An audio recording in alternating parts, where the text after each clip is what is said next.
So common, you see. Team GB, and you picked a Cockney to introduce. You know what I mean?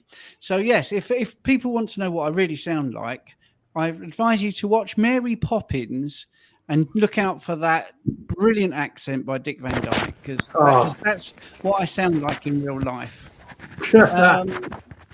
Anyway, we've got a question straight away. I'm going to just mute Jonathan for a second because he's scrabbling away. And the boss is here at last. Hey, Jonathan, what would you like to say tonight? Nothing of much utility, I don't think. I've just come off 2 long podcasts, so I'm a bit fried. But I'll probably try and say something constructive today, if at all possible. But welcome to the live stream tonight, if you're just joining now. Yeah, we missed you. We was in here, talking about you, basically. So if your ears were burning, that's why. Let's get straight down to a question, which I think is interesting. Andy 828, what are the pros and cons of consuming coconut oil? Anyone want to go for that first? Yeah, I'll jump in. Very high in saturates. It's the highest fat in terms of saturates, and it's got a lot of medium chain triglycerides in it. So very good for oral health, good for putting on your skin, good for lots of things. Kills fleas as well. But like any oil or fat from the plant kingdom, it can't transmit or store the fat-soluble vitamins, so A, D, and K. There are some oils from the plant kingdom that contain vitamin E, like wheat germ oil or something like that. There's a couple that have vitamin E, so it's okay, but it's not entirely species appropriate. But as far as linoleic acid content and stuff like that, it's in a completely different league to vegetable oils, so-called vegetable oils like safflower, sunflower, canola, and rapeseed and stuff like that. So yeah, it's got its uses for sure. Right. Well, let's get you off the screen then and get everyone back on. My system is playing up incredibly tonight. Don't know why, but it looks like it's going to be just you on the screen at the moment. Yeah. All right, But that's okay. I'll get my collection of marionettes and puppets out, and we'll recreate. Oh, here we go. Here we go. There we go. Anyone else want to have a go on the coconut oil? Yeah, can I jump in there?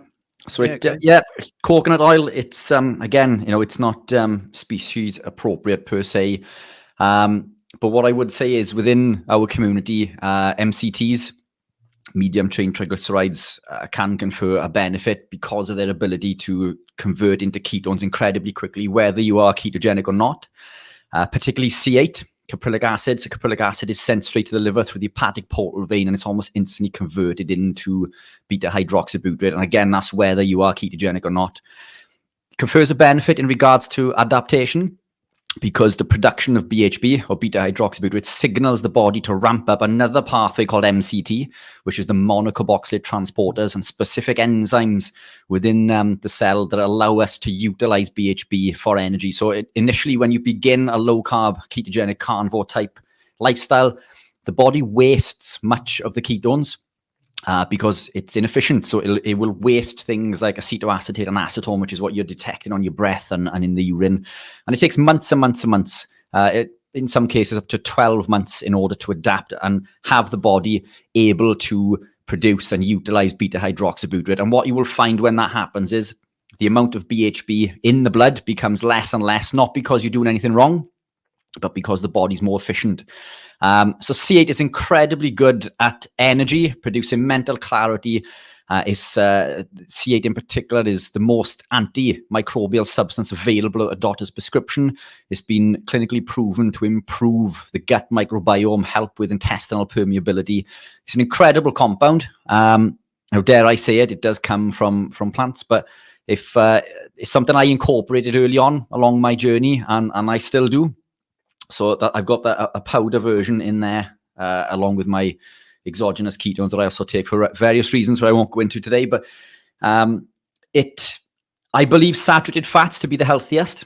in regards to nutrient absorption, the production of hormones. But if you're looking for this instant mental clarity, if you're looking for a natural substance to help fight off viruses, infections, increase your immune system, help repair intestinal permeability, then MCT is an incredible tool to have. And it's 18 times more potent than coconut oil itself. So it's derived from coconut oil. Around 6% of coconut oil is caprylic acid. And then basically what we do is withdraw all of those 6%, if you like, and put it into one pure bottle at 99.9%, the world's highest purity. Fantastic compound, not from an animal source, but it is one of my guilty pleasures. I must I must admit, I brush my teeth in the MCT. I use it as lotion. So if I go to have a sports massage, if you visit these places frequently, what you'll find is the oils that they use are very high in oxidized omega-6s in vegetable oils or seed oils. Now, even though you're not ingesting orally, what you put on your skin is still absorbed within the body. So be careful with that, because we make all of these changes in order to be as strict as we can, and then it sort of not all goes out the window, but we make all of these efforts to be as strict as we can, and then we put these compounds on our body, and you've probably noticed the downstream effects of when you fill your car up with diesel and you get a little bit on your hands, and it starts to irritate and feel absolutely disgusting. But I use it for that purpose. So I use it as a lotion, and I give a bottle to the gentleman and the lady that does my sports massage. So yeah, I think it's a fantastic compound. My preference is for the oil over coconut, but then there are arguments to add both. But saturated fat is number one, I think, as far as health and well-being. That's the one we can't be without. That's great, actually. And I want to thank you and Sarah for pointing that out, because obviously I was using those oils that you pointed out in my rehab, and now I use MCT oil. So it's funny, isn't it? I think one of the good things about this is that sometimes you overlook the obvious, and I certainly did do that. So we got told off, guys, last week for waffling on and too many of us answering. So if you don't unmute, I'm assuming you don't want to answer. So that's okay. Right. Let's go on to the next question then. Lovely Helen Forrest. Is it okay to drink coffee with grass-fed butter and coconut oil? I think it's just going on from what we've just said. Do you think that that's okay? Go for it, Ben. Do you mean? Oh, sorry, Ben. Go on. Short answer: if you're okay with coffee and you're okay with coconut oil and you're okay with grass-fed butter, then why not? It really is got to be one of those things that's down to the individual. The debate about whether coffee has a place will go on until the end of time. Yeah, I mean, I drink coffee and I'm in two minds about it. I've given it up lots. I'm really good at giving it up. I'm excellent. No one's better than me at giving it up. You know, giving it up like 30 times, and I quite tend to go back to it. Yeah, if your body's all right with it, then and you like it, you enjoy it, why not? I think that's a great answer. I mean, one of the things you could do, if you're worried about not being able to give up, why don't you give up giving up? And then that'd be one thing that you've given up. Anyway, right, Phil in the red corner. Cool. Yeah, just a couple of things to sort of put the kibosh on it. If you, as Ben says, if you're all right with it and you feel okay with it, then great. But you know, coffee is a neurotoxin, and as we've seen on the Big Fat Challenge, I was blown away because it's the one thing I've never become addicted to, and the horrible withdrawals people were having as they came off it, it can't be that great. And coconut oil, well, we've covered that. I don't think it's as nutritious as animal fats, and I used to get 25 kilo buckets of it, and one day my body just said I've had enough. That was many years ago. But yeah, as Richard said, I do still use it as a lotion every now and again, and use it for oil pulling. But butter, again, I was delighted to see Ken Berry bring out a short today saying there are no animals that drink dairy in adulthood. And I will jump onto the side of the vegans on this one and say that if you can take it, it's absolutely delicious. I wish I could eat it all day long. But if you've got something autoimmune, some kind of gut issue or whatever, then dairy isn't your friend for many reasons. And it can also stall weight loss, especially in women. So if you like it, go ahead. We're not dogmatic, but it's not as ideal as a great big hunk of fatty short ribs or something. Come on. I think that's a great answer. And obviously, Rich, you wanted to jump in? Yeah, only really quickly, I agree with everything there. I think when it comes to all of these things, it depends on where you are on your journey. The further down the rabbit hole you go, the more stricter you become, and you remove these compounds one by one until you're a strict carnivore. With coffee, there are negative effects. Most of the talk seem to be around the caffeine because it is a neurotoxin. It can affect the glutamate to GABA ratio and lead to it leads to adrenal fatigue. It can lead to anxiety, depression. But the biggest thing for me is the acrylamide, which is a known carcinogen. I won't go into too much detail about that today. But again, it can confer a benefit. It is a fat mobilizer. It is an ergogenic aid. It's known to improve athletic performance. So I think it's goal specific.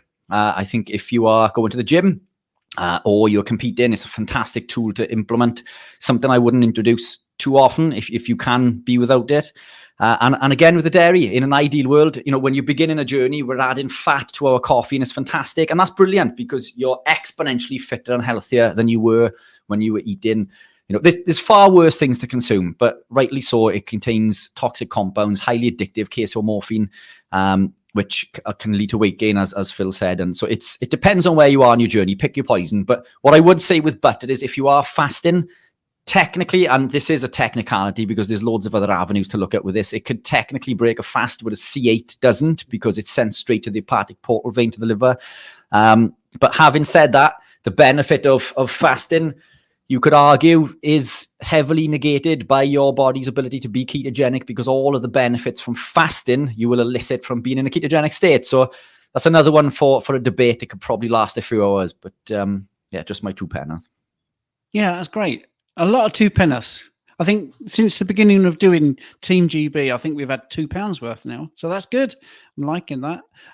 Just my 2 pence is it does depend what you replace coffee with. If you take coffee out and replace it with something that is actually even more detrimental, and that I'm just thinking of a couple of clients that did try to get rid of coffee, and before they knew it, they were snacking and doing other things, which was because they were missing coffee so much. Now I know that is saying, well, yeah, they did it wrong, but I live in the real world, and they were doing better with coffee. Maybe 2 coffees a day, and certainly with a Swiss water decaf or something like that, which is, what I would drink. They were doing better than without coffee, but it was because they put something else in. If you can get it out and keep it out and not replace it with something that's not beneficial, then obviously that's going to be good.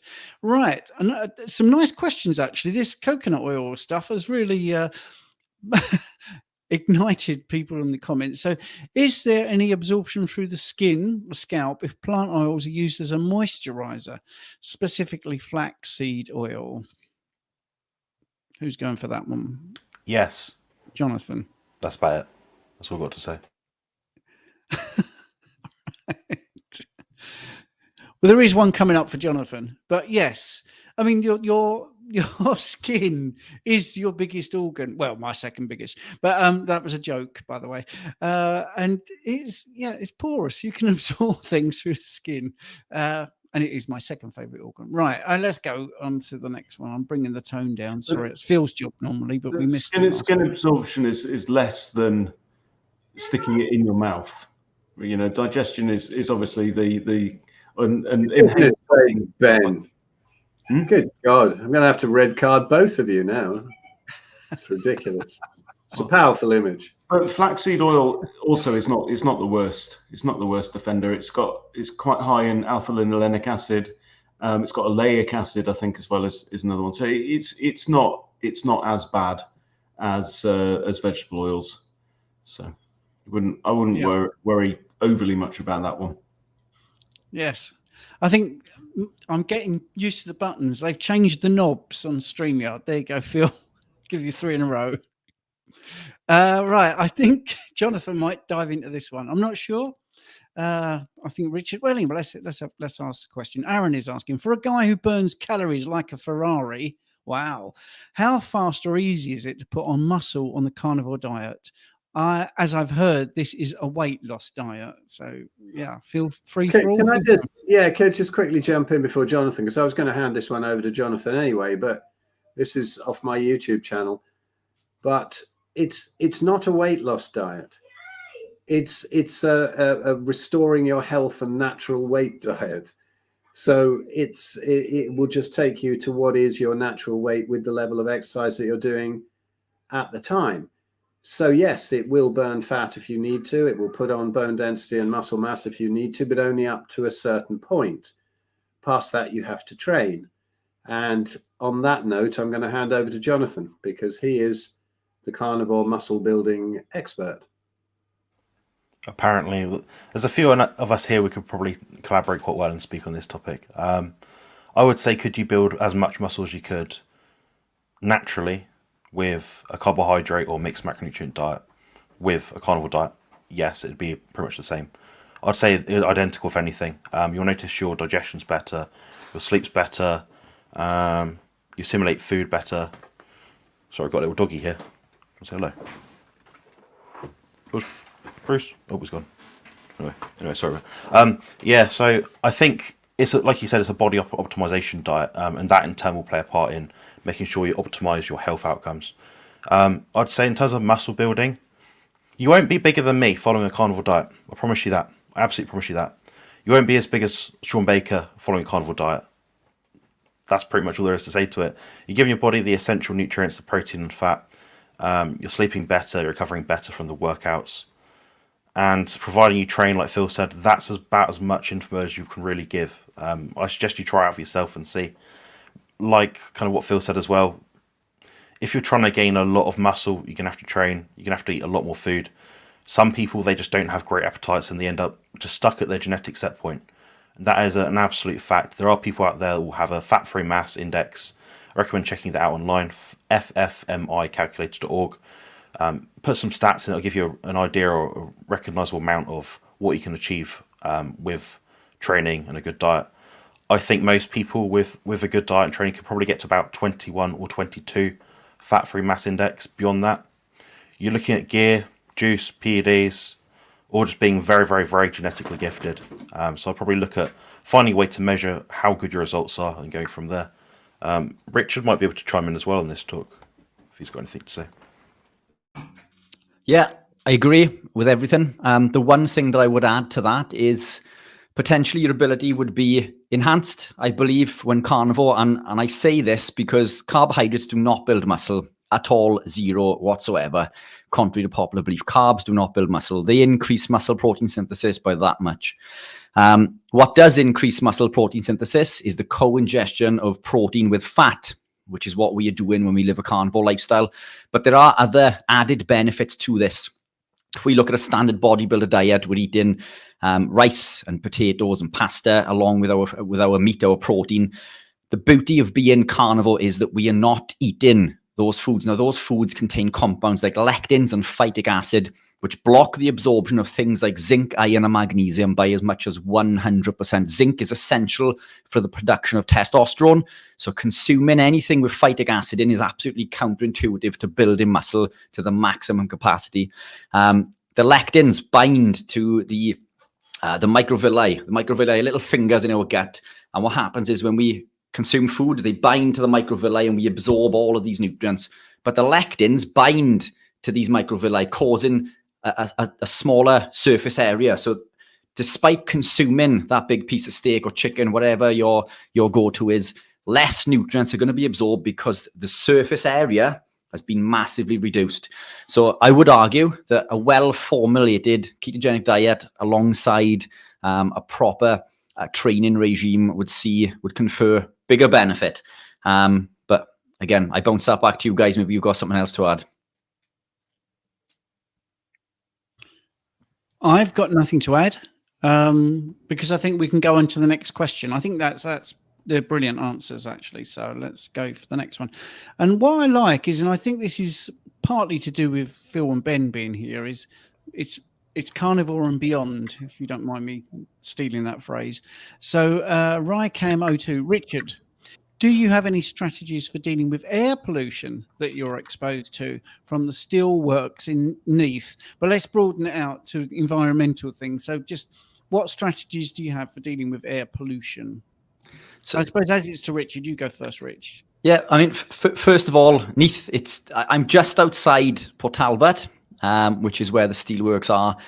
The area that suffers the worst is the Margam Port Talbot area. So I'm a little bit away from there. I don't believe that it's a massive burden where I am. But that said, these toxins are in the atmosphere.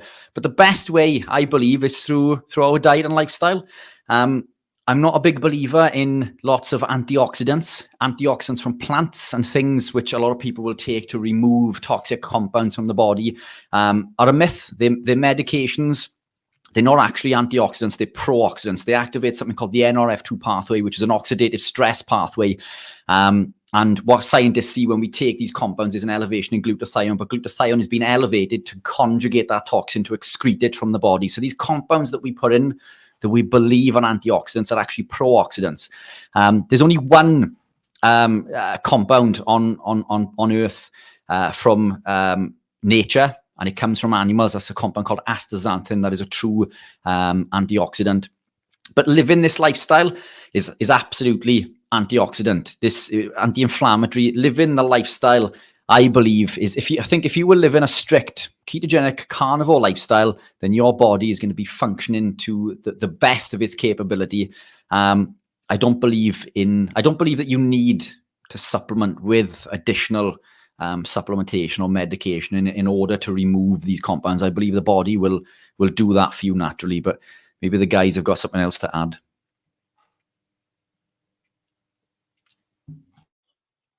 Well, there was I thinking Ben and Phil would be all over this, but there you go.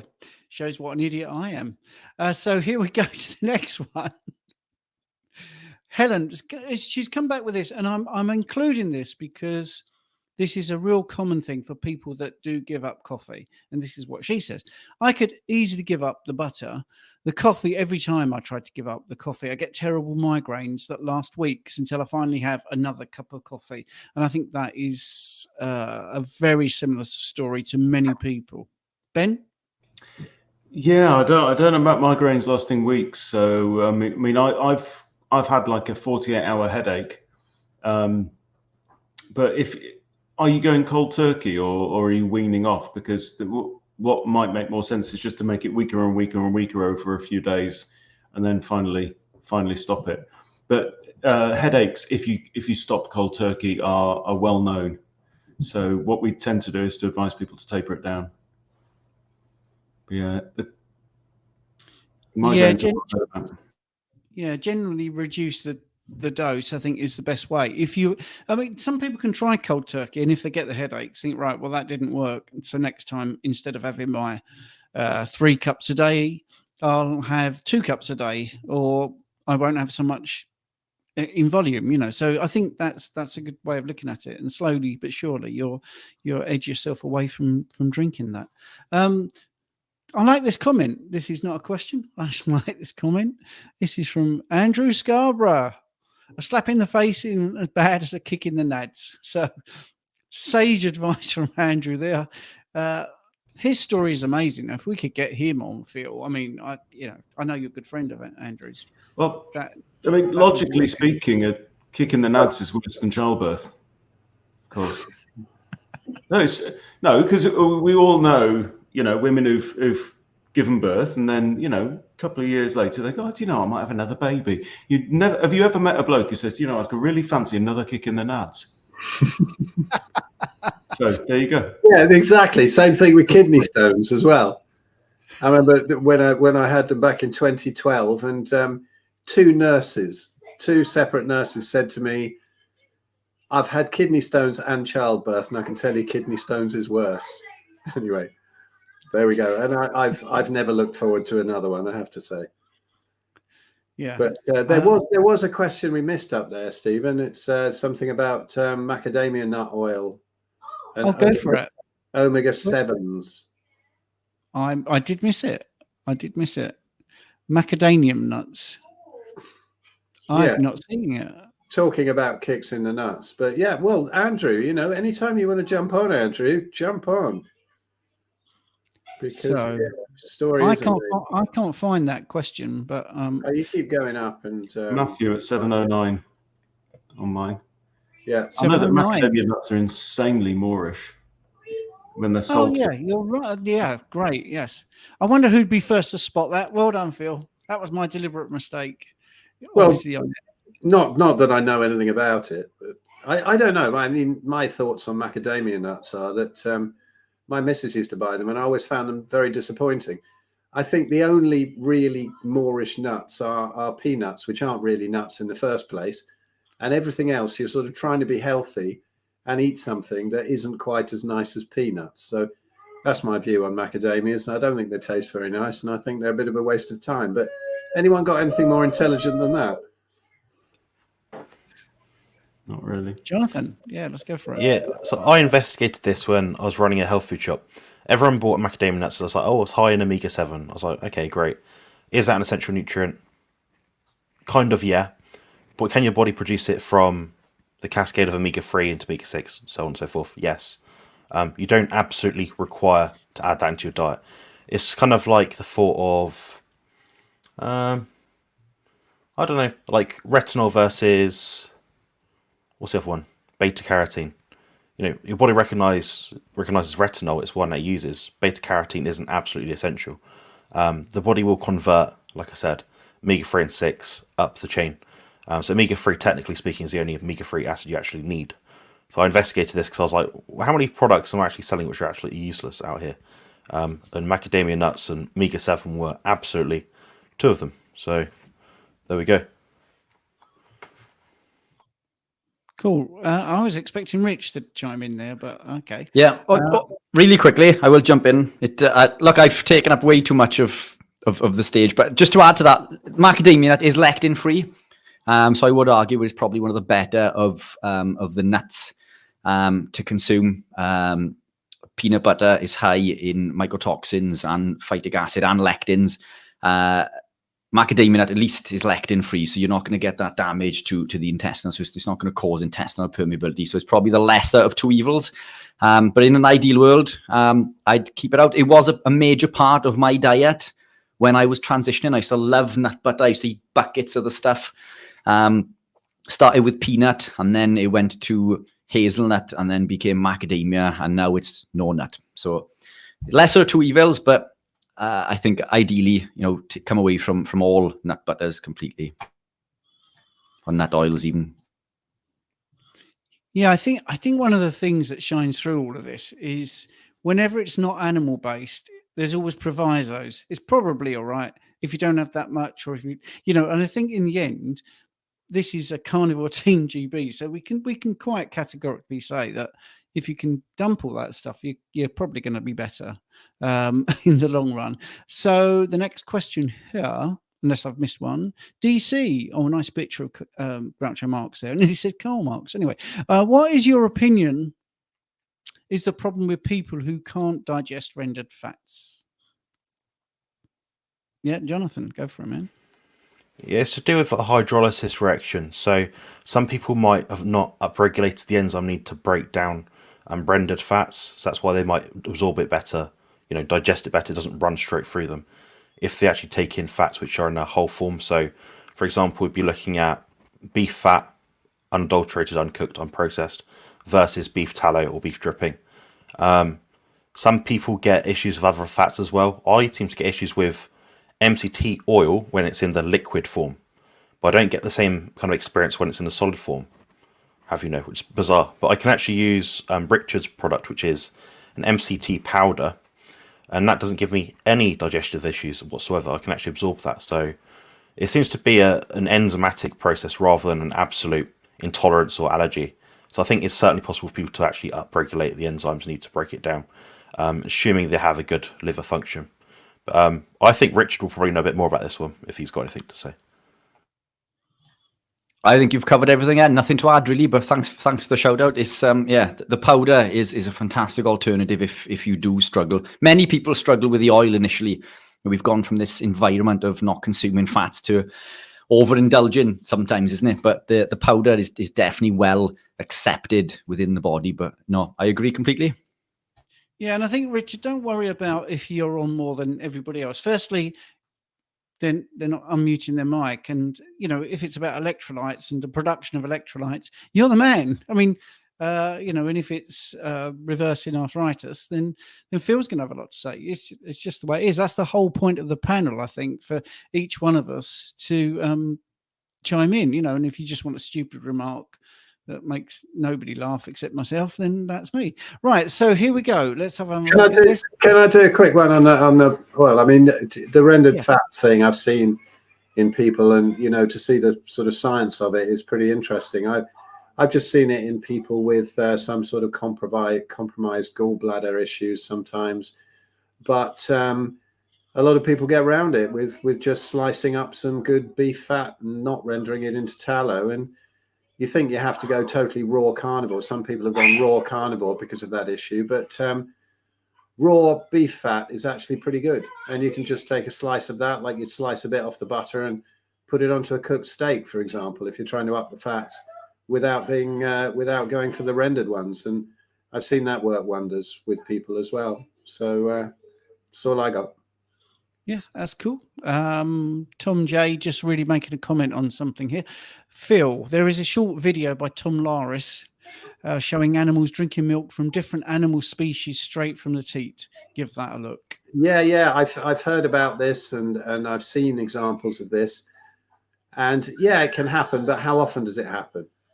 You know, I mean, probably not very often, and most animals don't really have access to it, and are probably not taking it in enough amounts to create an issue. Plus, dairy is addictive. It really is. It's hyper palatable. You give a cat a saucer of milk, it's going to drink it. But I just don't give our cat a saucer of milk because it's species inappropriate, and he is unlikely to be suckling from any species, even his own, at this age. So I don't give him a saucer of milk, but everybody used to. I mean, it's even in all the cartoons, isn't it? A cat likes a saucer of milk. And so, yeah, animals will eat that stuff. Yeah, they love dairy, but as do we. But they generally don't get access to it. And if there's an exception, that's great. You know, there's a wonderful video out there, isn't there, of all the animals picking up the amarula fruits that are rotten, and they all get drunk. But does that mean, you know, animals are alcoholics? I don't think so generally, but it's an amusing video either way. So yeah, I am aware of that. I mean, that is a great point actually about the cats and the milk source. So the cafe we go to, they outside leave a saucer of milk for a local cat. Our dog, who's a raw meat carnivore, if there's any milk left over, because what happens when we go there, if they've just put the saucer out and the cat will scarper, Rupert's straight in there. You know, he loves that milk, you know, so, but it's rare, like you say. Now, this one is going to ignite absolutely a few people here. What do you guys think about creatine and weightlifting? Which is a really broad question. What do you think about it? Jonathan, well, for me, quickly, it's a long time ago that I ever took that stuff, and I took it when I was running a gym back in the late 90s, and I believe that it did help. However, and I'd like somebody's opinion on this because I've never asked this question myself, it used to make me cramp up quite quickly. Now, I remember a time where I was taking it and I was training and I didn't notice any problem, but then I did my favorite mountain biking downhill, which is Skiddaw, near Keswick in the Lake District. And I had my son with me, who was only about 10 years old at the time. And as you can imagine, I ended up having to carry 2 bikes up a mountain to get up high enough to do the downhill. And I had to stop every sort of, I don't know, 50 yards or something for a rest because my calves were cramping up so much. And on the way down, the same happened with my forearms hanging onto the brakes. And I found that creatine used to give me a bunch of cramps. So if anyone can explain that alongside answering the other question, I'd be very grateful. Somebody's got the science on that, Jonathan or Richard, probably. Do you mean to go looking at me there? Yeah, I think it's fantastic. When we look at a keto carnivore based lifestyle, the first thing that people say is you need carbohydrate for energy, you need carbohydrate for power. Well, you don't need it for either. And when you look at the energy system utilized in order to lift heavy weights, it's the PC system, it's the phosphocreatine energy system. So for a short spell, these heavier lifts are coming from the PC system. And we can upregulate that through the supplementation of using creatine. Monohydrate is the one that I believe to be the best. All of these other ones that have come on the market that are 3, 4, 5 times the price, and they say that they've got all of these special compounds, is utter rubbish. The only one that has ever conferred a benefit to me when I was taking it, when I was bodybuilding, was creatine monohydrate, and it's the cheapest. But it massively improved my lifts because of the volume that it adds to the muscle. And I believe that this is why anabolic steroids make you stronger as well. Obviously, there is a hormonal effect to this, but it's the volume in the muscle. And when we look at specific anabolic steroids like Dianabol, which are known for making people incredibly big, incredibly quickly, and incredibly strong, when they stop that compound, all of their size goes and so does their strength, which means that they haven't built muscle. It's the volume in the muscle. And this is what creatine is doing, as well as fueling those top lifts. Creatine is also incredibly good for the brain. The beauty is, if you are carnivore, eating around 1 kilogram of beef is going to give you 5 grams of creatine naturally.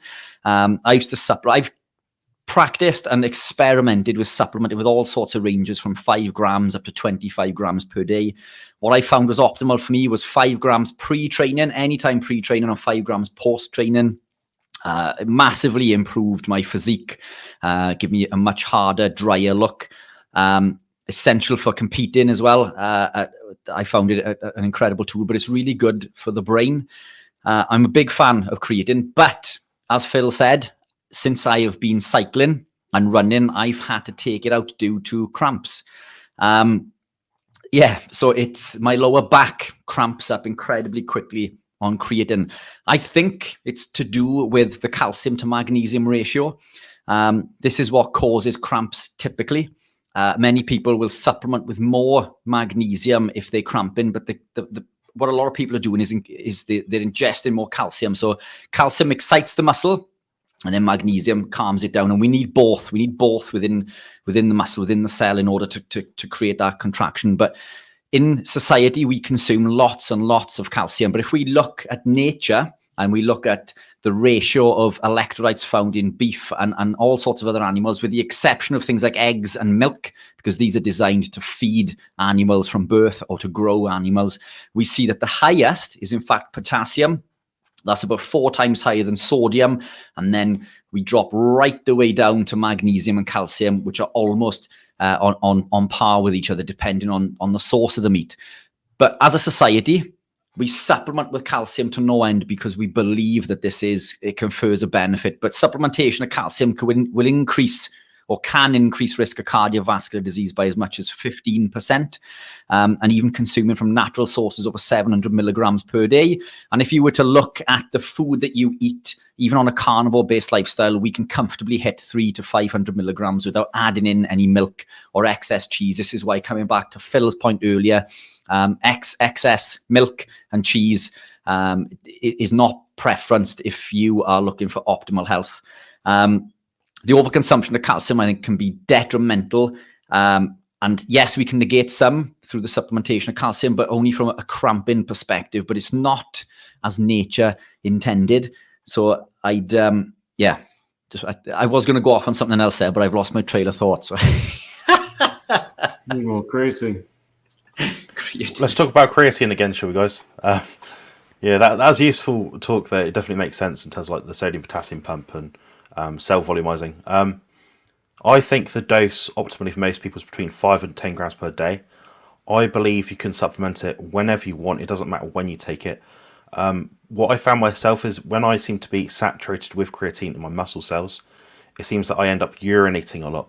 So it's like my body's trying to get rid of it. So that could be why Phil is potentially cramping up a little bit when he's used it in the past.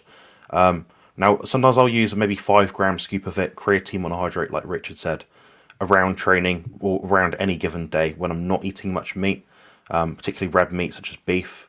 Perhaps one day I'm eating just a pound of red meat, in which case, yeah, I might add in a scoop of creatine. Outside of that, I don't really bother that much. It doesn't seem to be a massive driver for me. There are such things as non-responders to creatine in that they don't notice any performance benefit at all. I can't speak on the percentage of people that happens to, but it does exist. In regards to weightlifting, I don't like weightlifting. I prefer resistance training, and I prefer even more than that bodybuilding. So there's distinct definitions there, but that's my take on the question, as I can read it anyway. So yeah.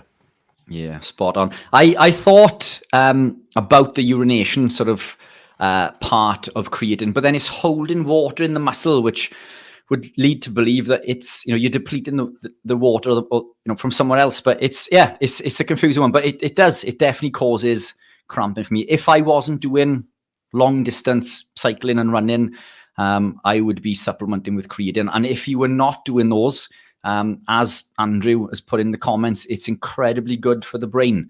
But being carnivore, we get plenty from our natural sources, especially beef. Is about 5 grams, as I say, per kilogram. So beef and lamb, preference your beef and lamb. Talking of food, Living Carnivore UK, my husband and I, very royal, have been practicing fasting 36 hours for his cancer treatment, and good luck with that. We are never hungry and worried that we are not eating enough. Should we force it? Can I jump in really quickly? So your body is telling you not to eat. Fasting is fantastic for cancer prevention. So cancer is caused by mitochondrial dysfunction. Glucose becomes fermented and turns into lactic acid, and it's the same with glutamine. So glucose and glutamine are the 2 drivers of cancer. But fasting is absolutely incredible, and I think that we should, in that case, we should listen to our body. We're constantly conflicted by the need for our body for nutrients. I'm working with a guy currently who is going through cancer treatment, and we've arranged food for him with the proviso based on around 2 or twice the volume of fat to protein in grams. So for every gram of protein, and we've based that on 0.8 of his body weight, 0.8 grams per pound of his body weight, and 2 grams or twice the volume of fat to that, but with a proviso that if he's not hungry, that he doesn't eat. And the reason that we've suggested that is when we look at the early research in regards to cancer fighting, and it's a doctor let his patient go something like 40 days without eating, and he was then cancer-free. And as long as you are not ridiculously lean and need the nutrients, I believe fasting is a fantastic tool. So I wouldn't be scared to fast. And if you are eating, obviously red meat is a fantastic contributor to that, but we need lots of fat with it as well, roughly twice the volume in grams of fat to protein. And we've got an expert with us, obviously in Andrew Scarborough, who can probably add more to this. And as he rightly says, what kind of cancer, because that is also very important. But cancers, it's mitochondrial dysfunction. So I'm a big fan of fasting in regards to cancer treatment. Yeah, I feel a bit conscious with Andrew there, because, you know, I know he's sort of sitting on my shoulder and going, "What are you talking about?" or something. But I believe that I've become a big fan of dry fasting. And I think there are ways in which it preserves muscle mass, which water fasting doesn't. And I lost an enormous amount of muscle mass back in 2010, 2011, when I was doing a load of fasting to try and get rid of psoriatic arthritis. And it didn't, because every time I started eating again, it would come back, because I hadn't figured out to go carnivore. So I was doing all this plant-based nonsense and juicing and whatever. But it totally takes away those the symptoms of it. But with cancer, there are specific things. There are, sometimes I've heard, studies showing that ketosis can be very useful in getting rid of cancer, and sometimes it doesn't. But I think, as Richard said, it's a mitochondrial issue, and the quickest way to get into really sort of heavy autophagy and apoptosis is dry fasting. And there is that magical period of about 11 days, which, you know, two separate Russian researchers pretty much came up with. I think one is called Filanov. And, you know, you go through the acidotic crises, you go through producing a lot of stem cells. And, you know, it's a serious undertaking, maybe 11 days dry fasting. But as long as the heart rate doesn't go up over 120, which is one of the sort of signs that you're getting into some electrolyte issues. I've heard a load of what we all call, well, what most other people call useless anecdotes of it sort of blowing up tumors.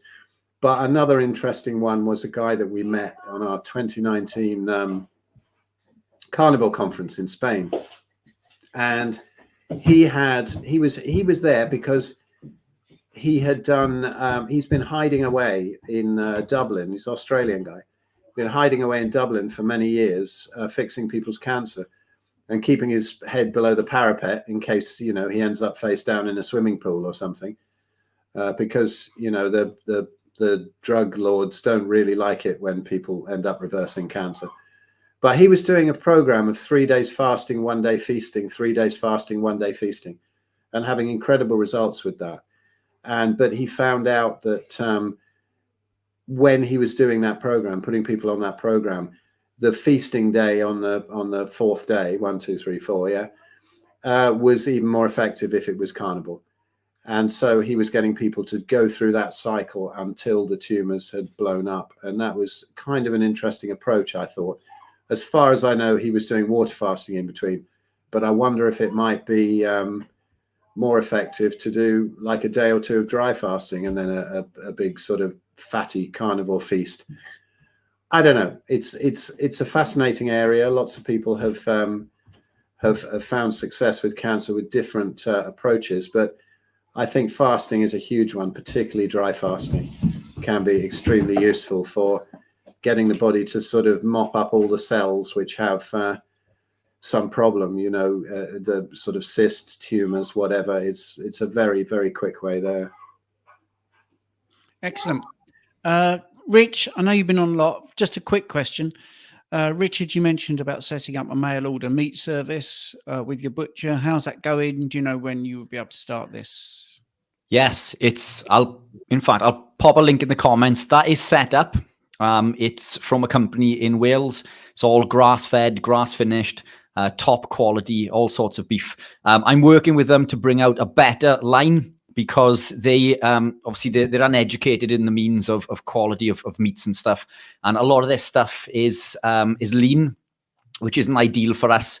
But for now, if you're looking for leaner cuts, I'll pop the link in there. But I am working with them over the next couple of weeks, and we're going to bring out a line of proper quality beef and mince and rusk-free burgers and sausages. But I'll pop the link in the comments now. But that is up and running, so feel free to check them out. Great. That was a good question. Helen Forrest has said this. Okay, thank you for your advice, fellas. For World Carnivore Month, I will give up coffee starting January the 1st. The reason I'm putting that up there is, is anyone on the panel doing anything for World Carnivore Month, which is January? No. So yeah, right. I thought I might go vegan. Oh, well, great. Good luck, Phil. Ever the rebel. Yeah. Yes. Let's get into the next one. Jane of Fools, like the name. How do you all cook your ground beef / ground lamb? I find it a bit gross and I'm spending a fortune on lamb chops. Can I jump in, because we kind of live on that and the kids do and whatever.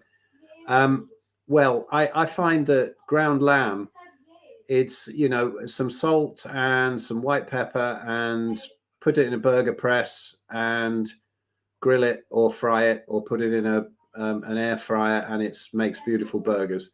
And then you can tip all the fat over it afterwards.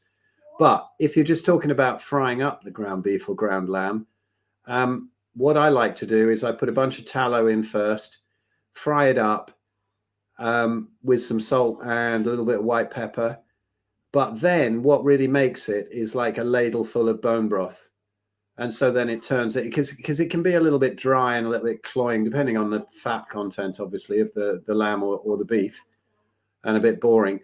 But if you put a bit of bone broth in there, just when it's fried up and finished, just so that it warms it up around it, and even better if you've got some of the little crispy bits of fat from the tallow, when you've made some tallow and it's rendered down, you've got those crispy bits of fat, and then throw that in as well. And so you've got almost a stew with croutons, it tastes like. And that's my absolute favorite way of doing it. The burgers are fine. I find ground beef burgers a little bit boring. They hardly ever got high enough fat. I much prefer lamb burgers. But yeah, if you're frying it up, either way, add some good tallow that you made from some grass-fed fat, add a bit of bone broth, and then to stop it being so dry, and then put a little bit of crispy beef, what do you call them? Beef crackling in, if you like, the little bits from rendering down the tallow. That's how I do it anyway. That's a fabulous answer. I thought we might have some other chefs coming on, but there you go. This is obviously, the highlight. A question for me. Are finger prick blood works as good as blood draw from a vein? Which is a really interesting question for me. Because if you want accuracy, they're both really good. But what's utility? Well, if you go into a clinic and have a blood draw, it's a snapshot. Yes, it's good. And you can do a range of other tests. But if you are doing a finger prick, you can do it in the morning, just before lunch, 90 minutes after lunch, just before you go to bed. So I would say if you're looking at the proper function of a blood test is to try and find out what's going on. A finger prick, when it comes to blood glucose, is absolutely brilliant. But obviously you can't extrapolate anything else from it really, other than your daily blood glucose. Of course, you could, if you've got a continual blood glucose monitor, you can check whether the HbA1c is a true reflection of what's going on, because it normally isn't if you're carnivore, but that's for another day. So yeah, great. That is a really great question. If anyone else wants to add to that, I'm fine, but I'll tell them they're wrong. And unless you've got access to a powerful microscope and you can do live blood analysis. Well, yes. On the droplet. Well, I've got a couple of those knocking at the back there if anyone wants one. So, right. Okay. Thank you, Ben. Let's go to the next question. Landers, thanks for the continued support, Landers. I read a few paragraphs on protein. I started eating eggs raw because heating protein makes it harder to absorb. Does anyone on the panel agree with these findings? I'll jump in quickly. I think we've been cooking food since the human genus has been around. I think if Homo habilis, at least, and Homo erectus. So we're talking 2.5 million years probably that we've been cooking food. It's an interesting one, but I mean, I just tend to refer to nature, and just looping back around to the mince thing. I tend to have a mixture of kind of cooked and sometimes a little bit of raw as well. I'm kind of experimenting with mixing up. The raw mince is actually coming out quite sweet as well. I kind of like that, and less to chew on. But yeah, I'm sure the other guys have got more to add on the digestibility thing. But yeah, for me, deferring to nature, we've been cooking meat forever, and so I'm sure we're adapted to it by now.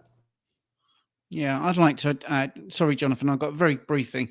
They've recently found evidence of cooking fish 700,000 years ago. So there's a lot of evidence for what you're saying. Jonathan? Yeah, I think it depends what state someone is in initially. If they're coming to a diet and they're overcooking their meat of any kind, they'll find oftentimes that will have more histamine in it. So if, for example, there's someone that cannot clear histamine very well, they'll probably be better served for actually slightly undercooking their meat. That's not to say absolutely raw. They might just find it's actually beneficial just to undercook it a little bit. So you put it in a pan, brown it, braise it, what have you, but then leave the inside a bit rare. Now, in contrast to that, if you, say, undercook it so it is absolutely raw, it'll actually have a higher concentration of taurine, which is an osmolyte, which will help you regulate your electrolyte balance, and it'll help regulate the pH in your gut. And now, if a pH is in your gut within 1.5 to 2, the enzymes that are secreted into your gut will be then able to be active. So it means that the protease, the lipase, different enzymes like that will actually be able to be activated fully and according to what your biological needs are to digest proteins and fats. Now, the other part of that question, which is about the eggs. Now, actually, I looked at some data because I was interested in this myself, and I was like, well, how can people from two different sides have contrasting opinions? And the main reason is different health statuses, be that way or that way. Now, the other thing is, if we look at data on cooked animal foods, we find the absorbability and digestibility is around 95% in isolation. So I do actually have a study which depicts that. I don't have it to hand right now, but if you email me or something, I'll be able to send you the link to it. And what they find with plant foods is around 85% at best, and that's in isolation. When it comes to eggs, the way I actually cook them is I cook the egg white, but I don't always cook the egg yolk. I only cook the egg yolk if I mix it together to make an omelette. But other than that, I think more of the nutrition would remain intact with the egg yolk uncooked. Now, not to say it's absolutely, totally that much more. It's just a bit more. So that's kind of my way of looking at it. And of course, we've got the avidin in the egg white, which is, if it's not cooked, is greater, which binds to biotin, which reduces the nutrient absorption that way. But I think for the most part, if you're on a carnivore diet, whether you cook the egg or not, it doesn't make that much difference. But I do see more people having issues with raw egg white than cooked egg white, personally. Egg yolks I can take either way. Do any of you guys have any takes on that at all? I think we've got that answered pretty well, actually. So Blake's now got a 2-part question. So let's do this. Blake saying, I've had a methylation test and it showed a downregulation of lots of my genes. How does coffee affect catecholamines? I remember you explaining it on a podcast before and I can't find it, thanks. I also have a 40 gene which hinders the repair of DNA. Is there anything I can do to help this? I'm spending about £100 per month on supplements for poor methylation at the moment. Is that one for you, Rich? Sorry. Yeah, I'll jump in if you want. What I would question there is that tests for methylation, when you test in doing gene testing, are not very accurate. You're better off testing for histamine. Histamine needs to be methylated. So if histamine is elevated, then you may have methylation issues. So I'd get histamine tested first. What we find when we are living a ketogenic carnivore-based lifestyle, that systems and pathways in the body become upregulated. So where we might think we're seeing a downregulation, the body just becomes more efficient in the same way as it does with less insulin. We need less insulin to carry out X work. Same with testosterone, which is one of the reasons that our friend Paul Saladino decided to ditch the carnivore lifestyle. But all of these systems and pathways and enzymes and hormones become upregulated. Your body has the ability to utilize them. So get the histamine tested and go from there. It's really difficult through methylation testing. When you're doing MTHFR gene tests, they are not 100% accurate. So I do that first as first port of call, and then if you're not already living a carnivore lifestyle, get on that, because we need specific cofactors in order to perform these things like our B vitamins and zinc, iron, magnesium, vitamin B12, and all sorts. But that's the short version. I think we could probably do an entire sort of we could probably spend an entire hour looking at methylation and how to upregulate. But that's a short version. I can see Jonathan's got something to add to there, so I'll leave you jump in. Yeah, I'll keep this very succinct. I'd give this person some homework to look at outside of what they're already doing. So obviously outside of the diagnostic testing side of it, I'd look at trimethylglycine, betaine anhydrous, and riboflavin vitamin B2. I'd look at them and the interactions with methylation pathways. Beyond that, carnivore diet, health hacks, grounding, sunlight. That's about as far as I'd go if I had £1 million to spend. Outside of that, I wouldn't bother looking at anything else at all, personally. That's all. Can I just make a quick comment on, not to do with this, but I've just been scrolling down the comments, and Christopher Ellis says, uncooked meat is liable to contain parasites and bacteria. Good luck with those. Christopher, there are a lot of people who eat nothing but raw meat. You know, there used to be Facebook groups of it. At our Carnivore conference, we had several people who ate nothing but raw meat. They're absolutely fine. Now, I would be a little bit wary myself of uncooked chicken or pork, but you know, there's videos of Arjunas Vonderplanets out there sort of scoffing down raw chicken breasts, and he was absolutely fine. I think most people are absolutely fine. And once you've got a sort of your carnivore digestion on, the stomach acid is so low, the pH, that most of these things get completely sorted out. There is always that sort of danger, but you can get parasites from pretty much anything. And I think the paranoia about uncooked meat, particularly beef, you know, red meat is really overblown. We've eaten raw meat for millennia as well as cooked meat, and people still do it to this day. You know, raw carnivores, and really you don't see them get any problems with parasites. It's a bit overblown, that worry.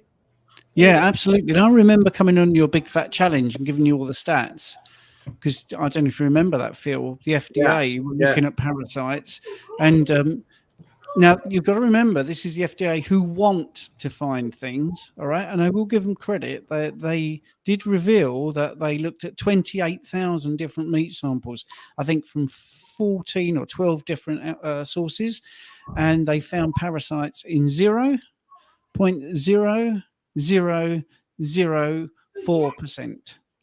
And to be honest, that's possibly even just a sampling error, or maybe somebody had a dirty glove. But I'm telling you, it is absolutely overblown, absolutely ridiculous point, to be honest. Sorry to be a bit blunt there, but when you look at the real stats rather than the apocryphal things going around, there's no proof of that whatsoever. And as Phil rightly said, you have a stomach acid. That's your first line of defense when it comes to what enters your body. And your stomach acid can basically break enamel and bone down, so you know a little parasite is not going to live. So there you go. Right, anyway, that's if you've got a healthy stomach acid. 2 things to go and then we'll wrap up. Co-create happy question: have any of you heard of a carnivore healing heart muscle issues like reduced ejection fraction, the ability to pump blood out of your body? Well, actually it's the ability for the left ventricle to pump out. That's what the fraction measures. Jonathan's got I'll be really interested to hear your guys' take on this. And hello, Claudia. She's a friend of ours, friend of mine and Ben's. So yeah, off you go, guys. This will be fascinating. Okay. Yeah, I was going to answer, but yeah, who's first then? Sorry. I'll quickly say quickly. Harry Sopanos has a few videos on this, and I'd certainly look at them before anything else. Here's someone that has had this issue, I believe himself, and he's helped people with this issue. He finds that the elevated taurine content of the diet is helpful, and also vitamin K2, particularly MK4, in terms of healing, circulatory damage to the endothelium. That's where I'd be looking for this kind of answer, but you guys might have a slightly more detailed take if you know much more about it than I do, perhaps. That is really interesting before anybody else jumps in, because that would point to the fact that it's very useful to go by that old knowledge of eat the organs that correspond to the organs that you're having trouble with. Because I was suggesting to Claudia that she perhaps added heart to her diet, and heart being very high in taurine. So that's interesting. Yeah, carry on, guys. Who's next? Go on, Steve. I know you want to jump in on this. No, it's fine. You carry on if you've got something right. The only thing that I would add is that ketones, beta-hydroxybutyrate, has been known to increase mechanical efficiency of the heart by as much as 70%, which is an incredible amount. So, I mean, there's if something is becoming more efficient, then you would argue that it's causing less damage. But that's super simplistic terms. I know that you've got something else to add, so I'll leave you jump on. Yeah, it says, have any of you heard of carnivore healing heart muscle issues? Yes. That was my answer. And the thing is, Jonathan, there, we both know Harry, and yes, that's Harry's thing. Harry Sopanos. He's not a GB person, so we can't have him on. He's not allowed. He's a foreigner. He's, but if we could, he's brilliant. And he would definitely talk about his first-hand experience. So we're going to wrap up with this sage advice from Aaron. Eating bacon at least twice a day can reduce your chance of being a vegan by 100%. Please share to raise awareness. So thank you for that, Aaron. I'm going to ask Jonathan to wrap up because he was the brainchild behind this. So I think he should take the credit for it. And I've just been basically pressing the knobs. So here we go, Jonathan. I appreciate you spending the time pressing the buttons tonight, Stephen. It does take a lot of back office work to actually put this together, and so nicely as well. I just wanted to say thank you as well for the beautiful graphics around us, the names that are above us, and the logo which Stephen did design himself. It's much appreciated. So for anyone wondering who we are, I'm Jonathan. My channel is Carnivore Muscle. Phil Escott is Phil Escott from the channel Phil Escott. Richard Smith is from the channel Keto Pro. Ben Hunt, he kind of collaborates with Phil Escott, and they run something called the Big Fat Challenge. And there's also Coach Stephen, which is Coach Stephen Thomas BSc. We all have YouTube channels, services, products, consultations, stuff we basically promote. I suggest checking that out if you have not yet already. And if you want any more information about any of us, check out our channels, go to email us and collaborate that way. And this is a live Q&A session every Tuesday night at 7 p.m. We may do one next week, depending on what guys are up to at that time. We'll see. But till next time, we'll see you guys there. Yeah, and I'm just going to say we should actually have credits, and then we should all be saying, good night, Phil. Good night, Ben. Good night, Richard. If anyone's old enough to remember that. Wilson's, isn't it? Anyway, maybe we'll instigate that. Thanks a lot. Bye.